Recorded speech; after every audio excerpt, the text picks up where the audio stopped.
Je vais vous partager dans cette vidéo deux idées reçues, deux croyances, deux erreurs que les hommes ont vis-à-vis d'eux-mêmes et que certaines femmes ont vis-à-vis des hommes. Deux idées concernant les hommes qui influencent négativement le fonctionnement de plusieurs relations. Si vous êtes dans ces situations, je vais vous inviter à être ouvert parce qu'ici, je ne vous dis pas la vérité absolue. Je sème simplement des graines, j'ouvre des portes de réflexion et après, vous voyez ce que vous allez en faire.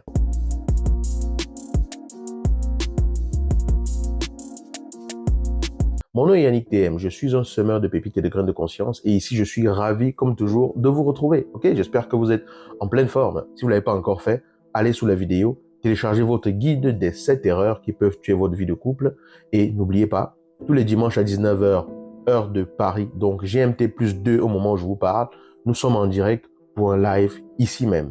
Actuellement c'est les vacances, on va reprendre bientôt, mais voilà, juste pour que vous sachiez qu'on a des rendez-vous tous les dimanches à 19h. Il y a deux idées reçues, deux croyances, deux erreurs que les gens ont en ce qui concerne l'homme et ces visions-là peuvent être eues par des hommes eux-mêmes ou par des femmes vis-à-vis des hommes. Mais pourquoi je vous parle de ces visions-là? Pourquoi je vous parle de cette perception? Parce qu'il est important que vous compreniez que vos comportements sont influencés par les visions que vous avez du monde. Si ma vision du monde est qu'un homme doit être ci ou ça, dans mon couple, j'aurai des comportements qui vont chercher à confirmer cette vision du monde-là. Donc, c'est important de comprendre donc justement ce qu'il y a derrière les comportements que l'on a. Parfois, votre partenaire va avoir des comportements, pas forcément parce qu'il ou elle veut vous nuire, mais simplement parce que son logiciel de base l'a conditionné à avoir ces types de comportements-là.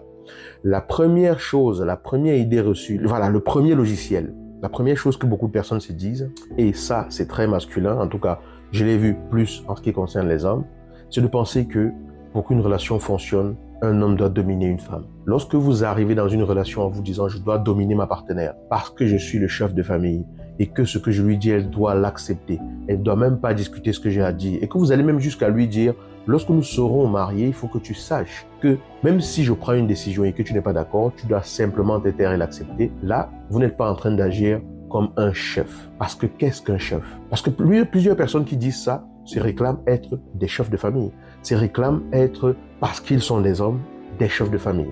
Mais j'aimerais vous dire déjà une chose, ce n'est pas parce qu'on est de sexe masculin que ça veut dire qu'on sait être un bon chef de famille, qu'on sait même être un bon mari, qu'on sait même être un bon partenaire ou un bon père.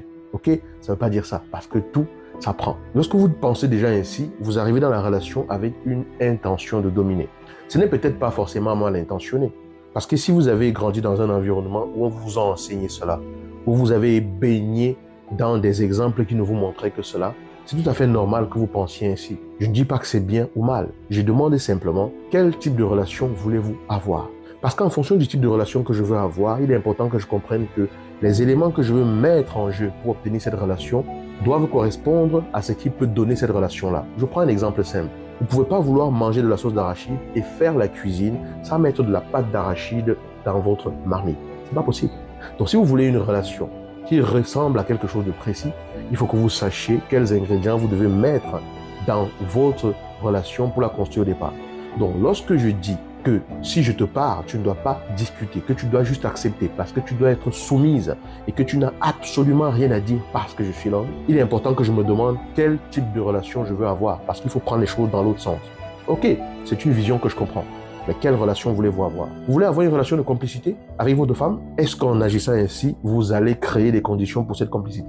Vous voulez avoir une relation harmonieuse avec elle? Est-ce qu'en mettant ces ingrédients-là au départ, vous allez avoir cette relation harmonieuse-là? Il ne s'agit pas de juger. Il s'agit simplement d'être vraiment un adulte, de prendre de la hauteur et d'analyser et de se demander si le comportement que j'arrive en voulant imposer va donner les résultats de ce que j'aspire à avoir comme relation. Mais le truc, c'est que plusieurs personnes même entrent dans les relations sans même se demander ce qu'elles veulent vivre comme relation. Et c'est pour ça qu'on arrive avec la façon dont on a de penser, on arrive avec ses croyances, sa vision du monde et on veut l'imposer au partenaire. Parce qu'on nous a dit, vous êtes des bantous, un homme, il doit être fort, il doit dominer. Ok, admettons, ok, admettons. Quelle relation voulez-vous au bout? Point final. Si la relation que vous voulez, c'est une relation d'esclavagisme d'une femme sous la domination, qui va être sous votre domination, c'est que vous êtes en train d'utiliser les bons ingrédients. Ça marchera. Mais si la relation que vous voulez, c'est une relation dans laquelle vous allez vous comprendre, ou dans laquelle il va y avoir de la paix, dans laquelle il va y avoir de la compréhension, de l'écoute, de la complicité, quelque chose de renforçant mutuellement, vous devez revoir votre logiciel. Parce que si c'est ce type de relation-là que vous voulez, au début, ce n'est pas ces ingrédients-là que vous devez mettre. Vous ne devez pas mettre les ingrédients de domination, les ingrédients de je vais t'écraser, les ingrédients de je vais te mater parce que je suis un homme. Parce que si vous utilisez l'argument de vous dire je suis le chef de famille, il ne faut pas que vous oubliez ce que c'est qu'un vrai chef. Un vrai chef, ce n'est pas celui qui écrase. Un vrai chef, c'est celui qui rassemble. Un vrai chef, c'est celui qui inclut. Un vrai chef, c'est celui qui est à l'écoute des autres. Ok? Le deuxième élément que j'aimerais souligner dans cette vidéo, c'est le fait de penser que si on exprime ses émotions, c'est qu'on est faible. Je me souviens d'ailleurs d'une dame qui m'a dit un jour, j'étais convaincu que les hommes n'ont pas d'émotions parce que mon partenaire, il est toujours insensible à tout ce que je vis. Moi, j'ai toujours grandi en étant sûr que les hommes, ils ne ressentaient pas les émotions comme les femmes. Elle était vraiment sérieuse. Et là, je dis, beaucoup de femmes pensent ainsi, peut-être, et plusieurs hommes pensent également que être à l'écoute de leurs émotions, c'est être faible. C'est un peu comme dire, être à l'écoute de ma faim, c'est être faible. Quand vous avez faim et que vous écoutez votre faim et que vous décidez de manger, c'est pas de la faiblesse. C'est juste de l'intelligence. C'est juste du bon sens. Vous êtes à l'écoute de votre physiologie. Et c'est là que je vais vous enseigner, que je vais vous partager, disons, que l'émotion n'est pas votre ennemi. L'émotion, c'est l'arme de radar la plus sensible et la plus redoutable qui permet à ce que vous sachiez comment vous vous positionnez par rapport à ce qui se passe. Parce que votre émotion, c'est comme votre voiture que vous conduisez et le voyant lumineux s'allume pour vous dire qu'il n'y a plus de carburant. Quand votre voyant lumineux s'allume pour vous dire qu'il n'y a plus de carburant, ce n'est ni bien ni mauvais. C'est juste une information.